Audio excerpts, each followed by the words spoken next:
Eles escreveram a história com sangue e fogo, mas apagaram elas das crônicas com um simples traço de caneta. 7 mulheres que transformaram o destino da humanidade, mas cujos nomes mal sussurram nas páginas amareladas do tempo. O que nunca te revelaram é que sem elas, nem mesmo teríamos uma história para contar. Na sombra dos grandes homens da Bíblia, escondem-se as verdadeiras heroínas, mulheres que ousaram enfrentar reis e mudar destinos quando ninguém lhes deu qualquer chance. Hoje, você descobrirá segredos que permaneceram enterrados sob séculos de silêncio. A primeira mulher, Tamar, a viúva que desafiou um patriarca em uma aldeia empoeirada de Canaã, onde o sol castigava impiedosamente a terra, vivia uma jovem, viúva chamada Tamar. Seu marido havia morrido, deixando-a sem proteção em um mundo governado por homens. Segundo a tradição, o irmão de seu marido deveria desposá-la, mas ele recusou-se a lhe dar um filho, temendo que a herança de seu irmão passasse para os descendentes dela. Seu sogro Judá prometeu-lhe que a casaria com seu filho mais novo quando este crescesse. Mas os anos se passaram e a promessa tornou-se apenas uma lembrança distante.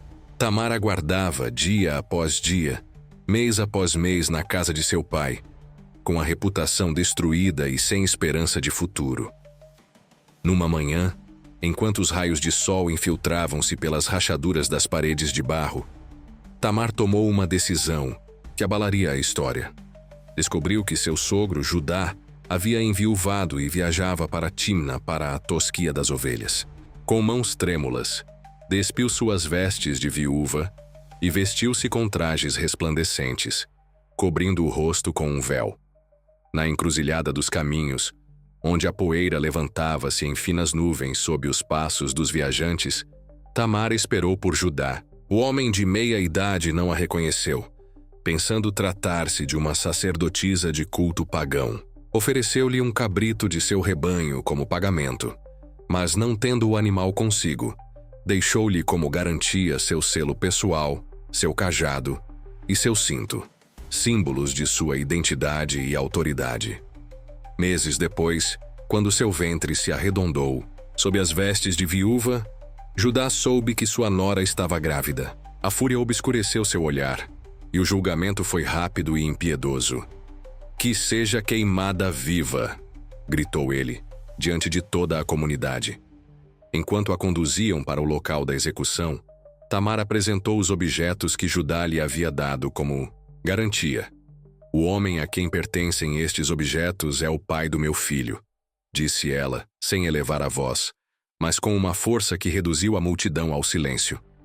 Reconhecendo seus pertences pessoais, Judá compreendeu a verdade. Diante de toda a assembleia, este poderoso patriarca foi forçado a admitir: "Ela é mais justa do que eu, pois não a dei como esposa ao meu filho." Dessa união forçada pelas circunstâncias, nasceu Pérez, ancestral direto do rei Davi, e, posteriormente, de Jesus de Nazaré. Tamar, a mulher que ousou reivindicar seu direito à dignidade e à vida, tornou-se uma das poucas mulheres mencionadas na genealogia de Cristo. E ainda assim, quantos pregadores hoje lembram de sua coragem e inteligência? Quantos reconhecem que sem esta mulher desesperada, que arriscou tudo, a linhagem messiânica teria sido interrompida? A história preferiu apresentá-la como uma sedutora ardilosa, não como uma lutadora por justiça. A segunda mulher, Raabe, a prostituta que salvou um povo na cidade de Jericó, cercada por muralhas imponentes que pareciam inexpugnáveis, vivia uma mulher chamada Raabe. A sociedade a desprezava por sua profissão, era prostituta, mas por trás desse rótulo, escondia-se uma mulher com um coração maior e uma mente mais aguçada que muitos homens respeitáveis de seu tempo. Quando 2 espiões israelitas penetraram na cidade para avaliar as fortificações antes do ataque, Raabe os escondeu no terraço de sua casa, sob feixes de linho. Os guardas do rei bateram à sua porta, exigindo que entregasse os intrusos, mas ela os desviou para uma pista falsa. Por que você protege nossos inimigos? Teria perguntado uma vizinha desconfiada, enquanto a noite se aproximava e a cidade fechava seus imensos portões. Raabe olhou ao longe, para as montanhas de onde vieram os estrangeiros. Porque sinto que o Deus deles é o verdadeiro Deus, respondeu ela simplesmente. Ouvi como secou as águas do Mar Vermelho diante deles, e como destruiu os reis amorreus. Se esse Deus pode fazer tais maravilhas, que chances temos nós de resistir? Naquela noite, sob a pálida luz da lua, Raabe desceu os 2 espiões por uma corda escarlate, através da janela que dava para o exterior da muralha. Antes de partirem, os homens lhe fizeram uma promessa. Quando voltarmos para conquistar a cidade, amarre esta corda vermelha à sua janela, e todos os que estiverem em sua casa serão poupados. Os dias passaram em tensa espera. Raabe convenceu toda a sua família a abrigar-se em sua casa, explicando-lhes que o fim de Jericó estava próximo. Os vizinhos riam dela, chamando-a de traidora e louca. Quando as trombetas dos israelitas soaram e as muralhas de Jericó ruíram com estrondo ensurdecedor, apenas uma seção de muro permaneceu intacta, aquela onde se encontrava a casa de Raabe, marcada pela corda escarlate. As mulheres de Israel olharam-na com suspeita quando foi trazida ao acampamento deles. Como podemos aceitar entre nós uma prostituta pagã? Sussurravam. Mas Josué, o comandante do exército, ergueu a mão, pedindo silêncio. Esta mulher acreditou em nosso Deus quando nosso próprio povo duvidava. Ela habitará no meio de Israel. Raabe não apenas sobreviveu, mas tornou-se esposa de Salmão, da tribo de Judá, e bisavó do rei Davi. A prostituta desprezada tornou-se parte da linhagem genealógica do Salvador do mundo. Por que a história prefere apresentá-la como Raabe, a prostituta, e não Raabe, a mulher de fé extraordinária que arriscou tudo por um Deus que não conhecia? Quantos pregadores lembram que esta mulher foi incluída na galeria dos heróis da fé, na Epístola aos Hebreus, ao lado de Abraão e Moisés? A terceira mulher, Débora, a juíza num mundo de homens numa colina de Efraim, sob uma palmeira que oferecia sombra nos dias tórridos. Sentava-se uma mulher de olhar penetrante e fala sábia. Seu nome era Débora, e fazia algo que nenhuma outra mulher em Israel jamais ousara. Julgava o povo. Os homens vindos de todos os cantos do país para pedir-lhe conselho tentavam esconder seu espanto. Como poderia uma mulher ter tanta autoridade e sabedoria? E, no entanto, sua profecia era clara e justa, seu julgamento mais afiado que o de muitos anciãos de barba branca. Enquanto julgava uma disputa entre 2 agricultores sobre direito de passagem, um mensageiro chegou correndo, coberto pela poeira do caminho. Os cananeus, sob o comando do general Císera, devastavam o país com seus 900 carros de ferro. O povo de Israel, dividido e fraco, tremia de medo diante deste poderoso inimigo.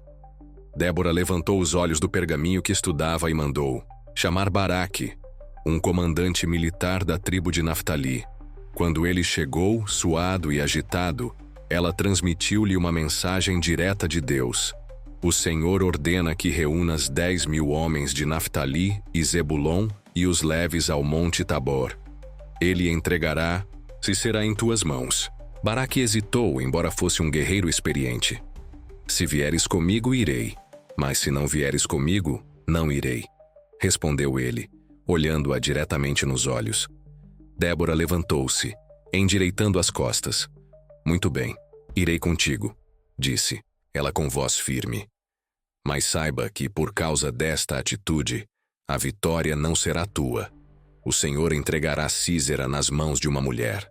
No campo de batalha, enquanto a chuva caía sobre os exércitos reunidos, Débora permaneceu ao lado de Baraque nas alturas do Monte Tabor. Com extraordinária intuição estratégica, ela escolheu o momento perfeito para o ataque. Levanta-te, e me exclamou, pois este é o dia em que o Senhor entregou Císera em tuas mãos. O exército israelita desceu da montanha como uma torrente, E Deus semeou confusão no acampamento cananeu. Seus carros de ferro, orgulho e força deles, atolaram-se na lama criada pela chuva. Sísera fugiu a pé, buscando refúgio na tenda de uma mulher chamada Jael. Como Débora havia predito, a vitória não foi atribuída a Baraque. Jael, uma mulher simples, matou Sísera enquanto ele dormia, cravando uma estaca de tenda em sua têmpora. Israel teve paz por 40 anos sob a liderança de Débora. Ela não foi apenas juíza, mas também profetisa, guerreira e poetisa. Seu Cântico de Vitória é um dos mais antigos e belos poemas da literatura. E, no entanto, quando falamos dos juízes de Israel, quantos de nós mencionam Débora no mesmo contexto que Gideão ou Sansão? Quantos reconhecem que, numa época em que as mulheres não tinham qualquer papel público, Deus escolheu uma mulher para liderar sua nação? A quarta mulher, Jael. A mulher que matou um general enquanto a batalha entre israelitas e cananeus fazia a terra tremer sob os cascos dos cavalos e os gritos dos guerreiros, uma mulher ocupava-se com seus afazeres diários diante de sua tenda. Seu nome era Jael, esposa de Eber, o queneu, um fabricante de tendas que mantinha relações amistosas com ambos os lados do conflito. Sua tenda estava situada longe do ruído da batalha, numa zona neutra, onde as árvores ofereciam sombra densa e a fonte próxima murmurava serenamente. Jael amassava a massa para o pão quando viu um homem correndo em direção à sua tenda, olhando para trás com desespero. Reconheceu imediatamente Sísera, o general do exército cananeu, aquele que aterrorizara Israel por 20 anos. Seu uniforme estava coberto de lama e seus olhos brilhavam de medo e exaustão. "Esconda-me, por favor", pediu ele ofegante. "Não diga a ninguém que estou aqui." Jael lembrou-se das crianças israelitas que vira chorando de fome quando os soldados de Sísera saquearam suas colheitas. Lembrou-se das histórias sobre meninas levadas como escravas para prazer das tropas cananeias, mas não deixou transparecer nada em seu rosto. "Entre, meu senhor, entre para minha tenda, não tema", convidou ela, abrindo a lona da tenda. "Descanse, ninguém saberá que está aqui." Sísera desabou sobre os tapetes da tenda, pedindo água. Jael trouxe-lhe leite em um belo recipiente, cobrindo-o depois com uma manta. "Fique na entrada da tenda", disse-lhe o general enquanto seus olhos se fechavam de cansaço. "E se alguém vier e perguntar: 'Há algum homem aqui?' diga: 'Não.'" Quando a respiração de Sísera tornou-se rítmica, sinal de que dormia profundamente, Jael pegou uma estaca de tenda e um martelo das ferramentas de seu marido. Com passos silenciosos, aproximou-se do homem que adormecera confiante sob seu teto. Por um momento, hesitou. Matar um hóspede era considerada a mais grave violação das leis da hospitalidade em sua cultura. Mas então, lembrou-se da promessa, de Deus feita através de Débora, que Sísera cairia pela mão de uma mulher. Com uma determinação inesperada para uma mulher que nunca havia empunhado uma arma, Jael cravou a estaca na têmpora de Sísera, fixando a cabeça do general ao chão. O homem que comandara 900 carros de ferro morreu sem emitir um grito, vencido por uma dona de casa com um martelo e uma estaca. Quando Baraque chegou, perseguindo Sísera, Jael recebeu-o na entrada da tenda. "Venha", disse-lhe simplesmente, "e mostrarei o homem que procuras." Em seu cântico de vitória, Débora louvou Jael. "Bendita seja entre as mulheres Jael, bendita seja ela entre as mulheres que habitam em tendas."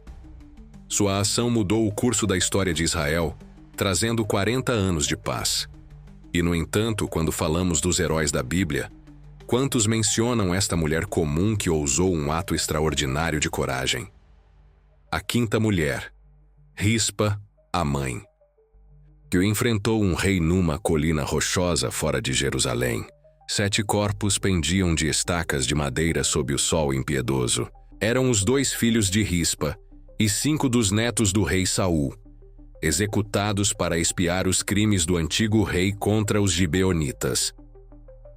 o rei Davi tentara trazer paz entre seu povo e os gibeonitas, oferecendo-lhes esta justiça sangrenta. A lei exigia que os corpos dos executados fossem retirados e enterrados antes do pôr do sol. Mas ninguém ousava aproximar-se deles, temendo a ira do rei. Ninguém, exceto uma mulher. Rispa, concubina do falecido rei Saul e mãe de 2 dos homens executados, subiu a colina da execução com passos decididos. Com lágrimas escorrendo pelas faces e uma dor inimaginável no coração, estendeu um saco sobre uma rocha, improvisando um abrigo. Então, esta mulher dilacerada pela dor fez algo extraordinário. Iniciou uma vigília solitária junto aos corpos de seus filhos e dos netos de Saul, afugentando dia e noite as aves de rapina e os animais selvagens que tentavam aproximar-se dos corpos. Os dias passaram, transformando-se em semanas, e Rispa não saiu de seu posto. Queimada pelo sol durante o dia, tremendo de frio durante a noite, viúva e agora sem filhos, esta mulher enfrentou sozinha a natureza e o poder real. Um viajante que passava por ali notou-a e, impressionado com sua dor e determinação, estendeu-lhe um jarro de água. "Por que faz isso?" perguntou ele. "Por que não os deixa descansar?" Rispa enxugou as lágrimas com a borda de sua veste gasta. "Porque sou a mãe deles", respondeu simplesmente. "E porque ninguém mais o fará. Não permitirei que seus corpos sejam profanados por animais ou aves. Permanecerei aqui até que o rei lhes conceda um sepultamento digno." A notícia do protesto silencioso de Rispa espalhou-se por todo Israel. As pessoas sussurravam sobre a mãe destemida que ousava desafiar a decisão do rei através desta demonstração de amor inabalável. Quando Davi soube da vigília de Rispa, que durara da primavera até quando as chuvas de outono começaram a cair, ficou profundamente comovido. Este rei, conhecido por sua coragem diante de Golias, foi vencido pela coragem de uma mãe enlutada. Davi ordenou que os ossos de Saul e de seu filho Jonatas fossem trazidos de Jabes de Gileade, e junto com os corpos dos 7 executados, fossem sepultados com dignidade no túmulo da família de Quis, pai de Saul. Deus respondeu às orações pela nação somente depois que esta injustiça foi reparada, graças ao protesto silencioso de uma mulher. Rispa não foi rainha, profetisa ou heroína de uma grande batalha. Foi apenas uma mãe que se recusou a aceitar que seus filhos não mereciam dignidade, mesmo na morte. Mas sua ação tocou o coração de um rei e de uma nação. Quantos pregadores hoje lembram de Rispa? Quantos reconhecem que esta mulher, através de seu protesto silencioso, corrigiu uma injustiça e trouxe cura a um país? A 6ª mulher, Hulda, a profetisa esquecida no 18º ano do reinado do rei Josias, quando os sumos sacerdotes do Templo de Jerusalém descobriram uma cópia do livro da lei que havia sido perdida por gerações, o rei ficou profundamente perturbado. As palavras sagradas revelavam quão longe o povo se afastara de Deus e quais punições os aguardavam. Desesperado para saber se ainda havia esperança para ele e seu povo, Josias buscou um profeta que pudesse interpretar a descoberta e trazer uma palavra de Deus. Naquele momento, 2 grandes profetas viviam em Israel, Jeremias e Sofonias. No entanto, o rei não enviou mensageiros a nenhum deles. Em vez disso, o sumo sacerdote Hilquias e os altos funcionários do palácio foram enviados a uma mulher chamada Hulda, profetisa e professora da lei, que vivia no bairro Novo de Jerusalém. Quando os mensageiros do rei entraram na modesta casa de Hulda, encontraram-na estudando rolos antigos. Não era uma mulher que impressionasse à primeira vista. Seu cabelo começava a embranquecer, e suas mãos estavam marcadas pela idade e pelo trabalho de uma vida. Mas quando falava, sua voz tinha a autoridade de alguém que conversara com Deus. "O que os traz à minha casa, representantes do rei?" perguntou ela, olhando-os com seus olhos penetrantes.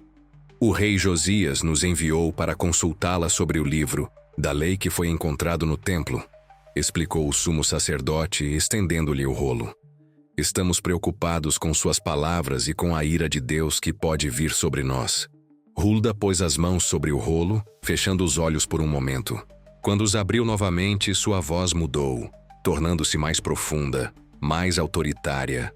Assim fala o Senhor, o Deus de Israel, começou ela.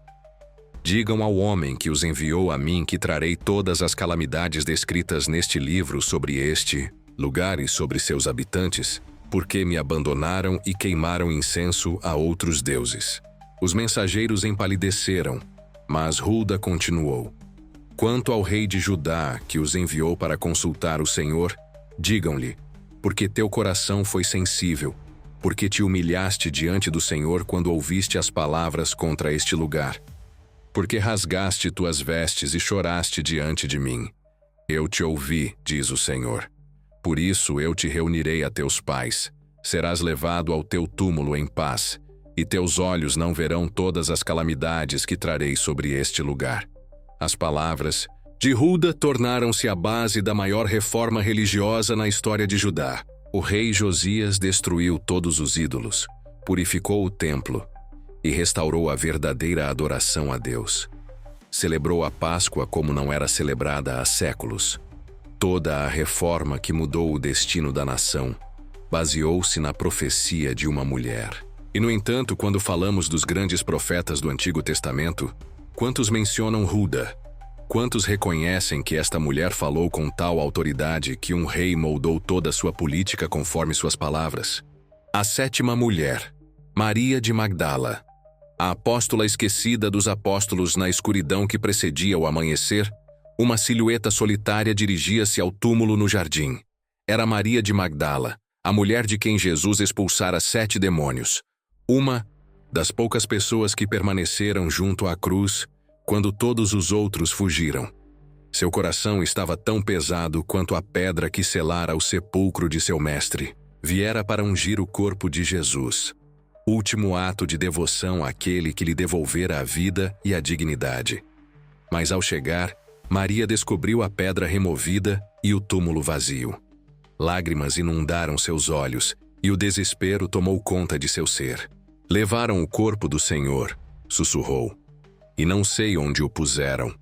Correu para contar aos discípulos, que vieram ver o túmulo vazio, e depois retornaram para casa, confusos e assustados. Mas Maria ficou chorando junto ao sepulcro, recusando-se a partir. Através do véu de lágrimas, vislumbrou 2 anjos vestidos de branco, sentados onde o corpo de Jesus estivera. Mulher, por que choras? Perguntaram-lhe. Porque levaram o meu, Senhor, e não sei onde o puseram. Respondeu ela, tão dominada pela dor que nem mesmo a presença dos anjos parecia extraordinária. Então, voltou-se e viu um homem que confundiu com o jardineiro. Mulher, por que choras? A quem procuras? E perguntou ele. Com voz trêmula de emoção, Maria implorou. Senhor, se o levaste, dize-me onde o puseste, e eu o levarei. Maria, disse o homem pronunciando seu nome com ternura infinita. Aquela única palavra mudou tudo. Maria reconheceu a voz de seu mestre e exclamou, Raboni, que significa mestre. Jesus ressuscitado confiou-lhe a primeira mensagem da ressurreição. Vai a meus irmãos e dize-lhes que subo para meu Pai e vosso Pai, para meu Deus e vosso Deus. Maria de Magdala tornou-se assim a primeira pessoa a ver Cristo ressuscitado e a primeira a proclamar a ressurreição, a apóstola dos apóstolos. Numa cultura em que o testemunho de uma mulher não era aceito em tribunal, Deus escolheu uma mulher como primeira testemunha do evento mais importante da história da humanidade. E, no entanto, durante séculos, a Igreja preferiu apresentar Maria Madalena como uma prostituta arrependida, embora não haja nenhuma evidência bíblica disso. Seu papel crucial na história da ressurreição foi diminuído, e em muitas tradições quase esquecido. Porque a história cristã preferiu reduzir esta mulher notável a um estereótipo, em vez de honrá-la pelo que realmente foi, a mais leal dos discípulos de Jesus, e a primeira apóstola da ressurreição. Conclusão: 7 mulheres. 7 histórias de coragem e fé. 7 destinos que mudaram o curso da história sagrada. Tamar, Raabe, Débora, Jael, Rispa, Hulda e Maria de Magdala. Nomes que não brilharam tão intensamente quanto os dos grandes patriarcas e profetas, mas que carregavam em si as sementes de uma revolução espiritual, num mundo dominado por homens. Estas mulheres ousaram elevar-se acima das limitações impostas pela sociedade. Arriscaram tudo: reputação, segurança e até mesmo a vida, para seguir suas convicções e fazer suas vozes serem ouvidas. Deus as escolheu, não porque eram perfeitas, mas porque eram corajosas. E talvez esta seja a lição mais profunda de suas histórias. A divindade não busca perfeição, mas autenticidade. Não poder, mas coragem. Não status, mas fé. Ao encerrar esta narrativa, pergunto: que tipo de coragem dorme em seu coração? Que barreiras você poderia derrubar se ousasse ser como Raabe, que acreditou quando todos os outros duvidavam? Ou como Débora, que liderou quando ninguém acreditava que uma mulher pudesse? Ou talvez como Maria de Magdala, que permaneceu fiel, mesmo quando todos os outros fugiram? Estas mulheres não foram apenas mencionadas de passagem nas páginas sagradas, foram pilares essenciais na grande narrativa da salvação. Sem a coragem de Tamar, a linhagem messiânica teria sido interrompida. Sem a fé de Raabe, os espiões israelitas teriam perecido. Sem a sabedoria de Débora, uma nação teria permanecido no medo e na confusão. Sem a ação decisiva de Jael, um tirano teria continuado a oprimir. Sem o protesto silencioso de Rispa, uma injustiça teria permanecido sem correção. Sem a autoridade profética de Hulda, uma reforma espiritual crucial não teria ocorrido. E sem a lealdade de Maria de Magdala, o testemunho da ressurreição poderia ter chegado até nós de forma diferente. Durante séculos, as vozes destas mulheres foram reduzidas a sussurros nos corredores da história religiosa. Seus papéis foram diminuídos, suas motivações questionadas e suas contribuições negligenciadas. Mas a verdade permanece inscrita nas páginas do tempo. Deus escolheu deliberadamente trabalhar através destas mulheres extraordinárias para cumprir seu plano de salvação. O que significaria para nós, hoje, se reconhecêssemos plenamente a contribuição destas mulheres? Como seriam nossas comunidades de fé se ouvíssemos todas as vozes que foram silenciadas ao longo do tempo? Como seria se víssemos nestas mulheres não exceções, mas exemplos de coragem e fé dignos de serem seguidos? A história delas é também nossa história, uma narrativa sobre um Deus que repetidamente escolhe trabalhar através daqueles que a sociedade considera indignos ou incapazes. Um Deus que enxerga além dos rótulos e limitações impostos pelos homens e que descobre potencial e valor onde outros veem apenas fraqueza e exclusão. Convido você a olhar além das interpretações tradicionais e descobrir a verdade sobre estas mulheres notáveis da Bíblia. Porque quando recuperamos suas histórias, recuperamos também uma parte de nossa própria história. Uma história de coragem, fé e uma divindade que valoriza as vozes de todos os seus filhos, independentemente de gênero, status ou passado. Se você gostou desta jornada pelas histórias destas mulheres extraordinárias, não se esqueça de deixar um comentário abaixo. Você já tinha ouvido falar de todas estas mulheres da Bíblia? Qual das histórias mais impressionou você? Teria você a coragem de Raabe ou a determinação de Rispa? Não se esqueça de compartilhar este vídeo com seus amigos e familiares. E se ainda não se inscreveu no canal, faça-o agora para não perder nossas próximas revelações sobre verdades esquecidas das páginas da história sagrada. Até nosso próximo encontro, lembre-se, cada voz conta na grande narrativa da fé, inclusive a sua.